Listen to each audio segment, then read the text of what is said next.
Hi, good morning to you today. It's been a while I came here, but I'll try to be coming more often. But for now,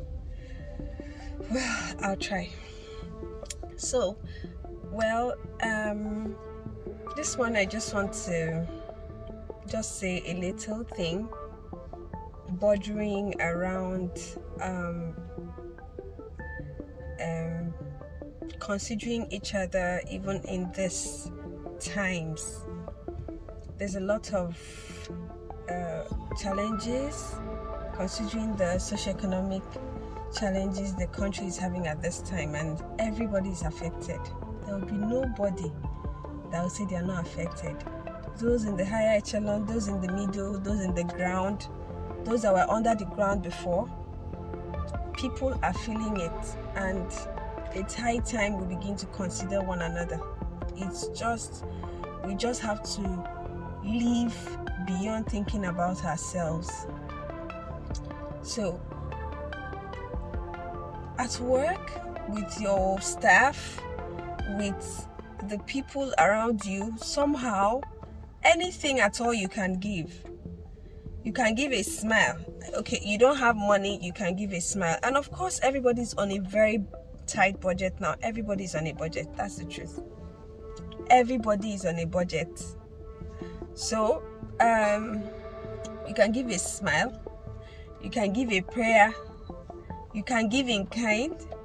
You can give in cash. You can give something at all, at any point in time. You can even, somebody is calling you and then you cut and call back. If you think the person,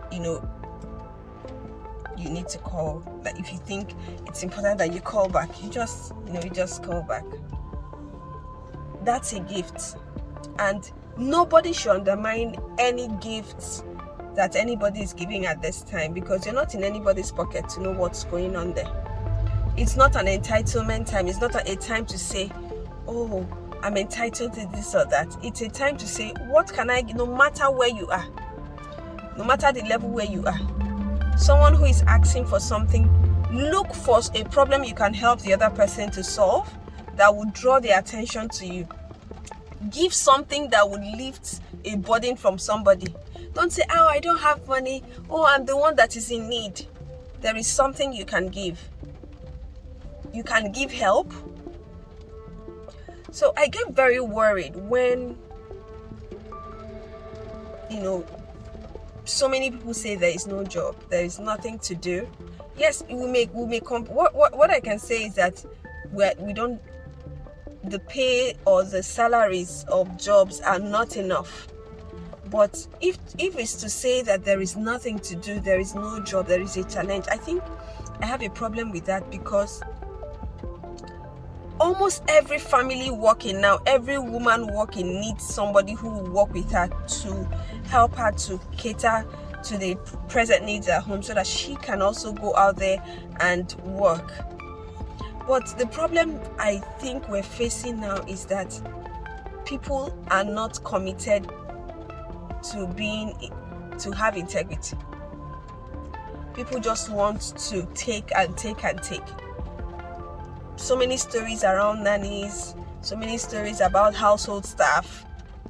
Household staff come, and obviously you can see that they need help. This household staff, they need help.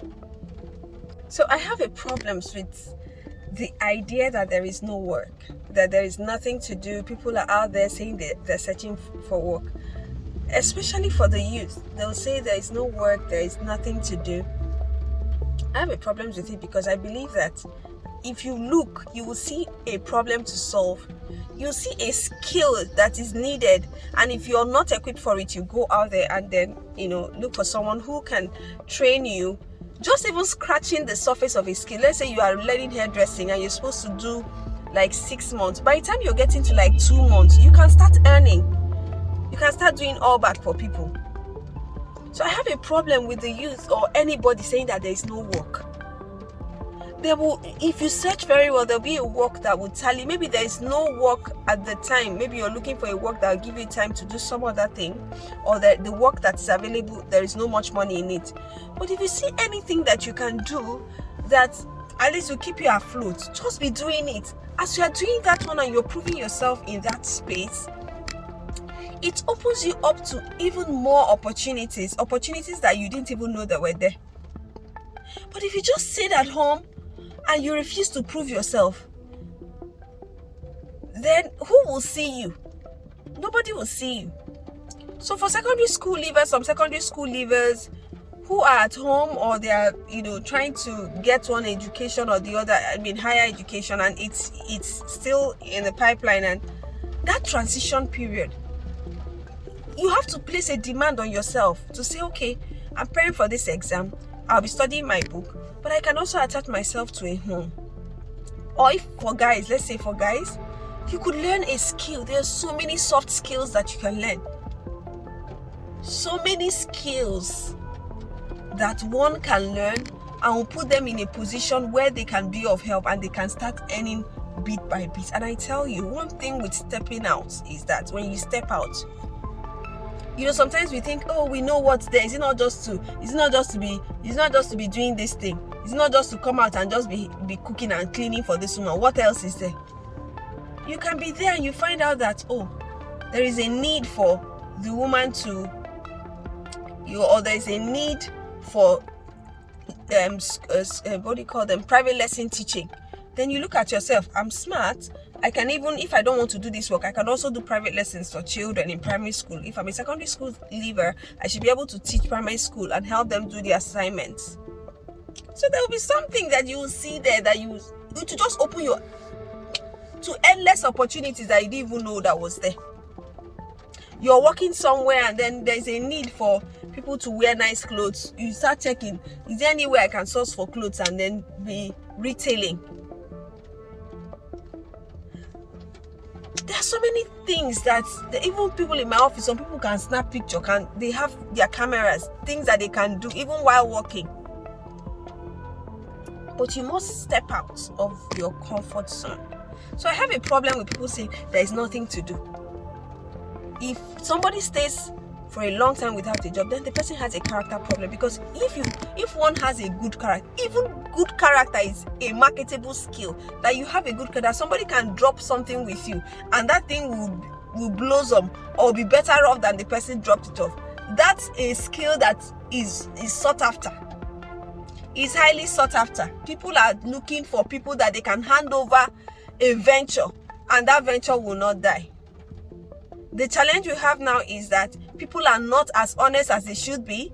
We're religious, we're not as honest as it should be. We're not placing demands on ourselves to deliver, to be honest and to keep our words.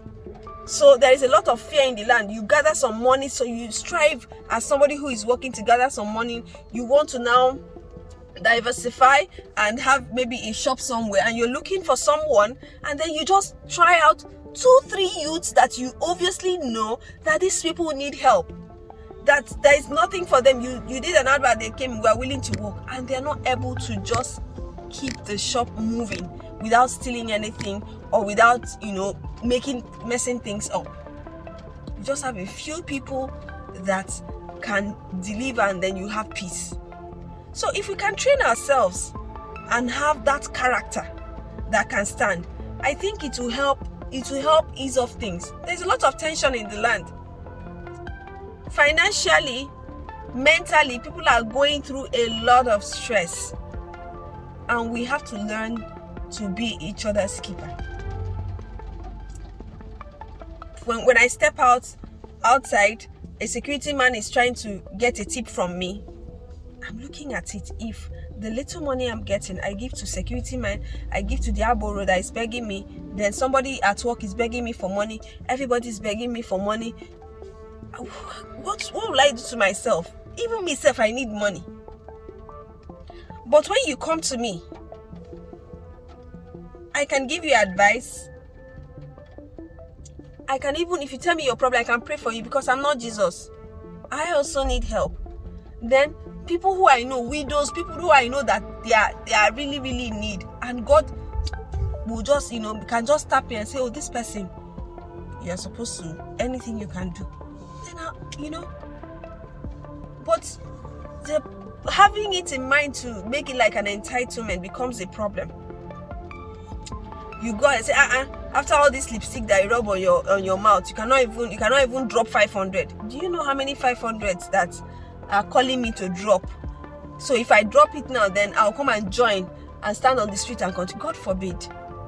So at this point, I think the idea has to move from looking for help, no matter where you are in the ladder.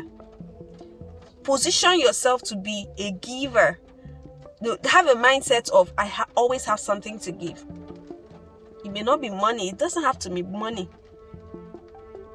Some people, when they say good morning sir, and they greet you, that good morning sir is for sale. People are selling good morning. People are selling if I don't look this car, what if I break them and I steal something from your car? If I don't look this car now, they for steal for your car, you don't even feel drop something. I'm telling you, if you're sincere and you're just doing your job, you're placing demand on nature to bring good things your way. Everybody in this time should go out with the mindset, if you're a boss and you just look at, of course you don't want to be manipulated, because you need to make returns and you need to make things work. But you just look around and say, be fair. Now that this, I can increase their money, but maybe I can give them this, or I can waive this. It's left to you to know what works.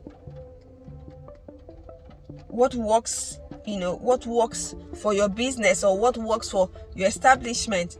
But at this time, everybody needs to consider helping the people around them. And I'm not talking about people that are seen as the bigger people. I'm talking about everybody.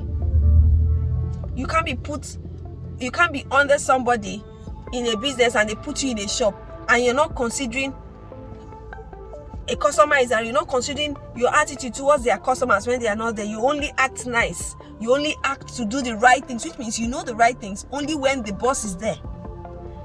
Consider, if this is my business, how will it be? If this is my business, how would I want my business to be taken care of? Am I giving my best to this madam? So that even if the madam is not giving her best or is not doing what you think she should do because you feel that she should do it, nature itself will be pressured to bring what is yours to you. So this is all I have to say. There is tension, there is pressure, everybody is feeling it. Let us be each other's keeper, even at this trying times. And that way, corporately, we can move mountains together. Hallelujah. Okay, that's all I have to say. And I hope that I'm inspired more to come to talk, because that's the goal. The goal is that every of our space will be used to share light and to spread the light, the good light. Ciao, ciao. Bye.